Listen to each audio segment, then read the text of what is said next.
Alright, so in this video I'll be going over how to make a study guide for Nutrition 200, which is life cycle nutrition. I have a list of dietary reference intakes that she did list for us that we knew were going to be on the exam, so I included that as the very first thing on my study guide as well. So once the study guide is completely made and I've highlighted every kind of key terms like I've also said, I'll look through my study guide and also circle things that I really don't know. So when I was going over this study guide, the dietary reference intakes I really had not memorized yet at all. So I circled that rather than just highlighted everything, so I know I have to come back to that. So if I'm looking through the study guide, still like I said, going through chapter by chapter is the way I chose to organize it.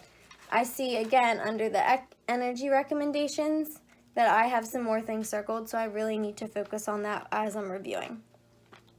So while I am reviewing the study guide, once I do know something and feel more comfortable with it, if it's circled, I'll just erase the circle, which is why I make sure I do everything for the study guide in pencil rather than pen or anything like that.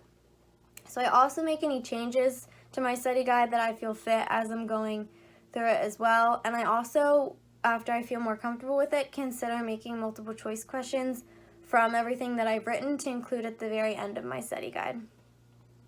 And another thing with Nutrition 200, a lot of times your professors will let you know ahead of time, or at least give you really good hints of what to expect for open-ended questions.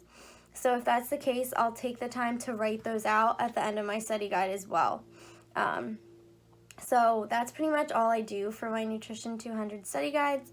But make sure you do not throw away your study guides. They're really helpful to keep in a safe place or like a folder for your course, just because the exam at the end, the final exam, is cumulative, so you're going to want these exams for sure.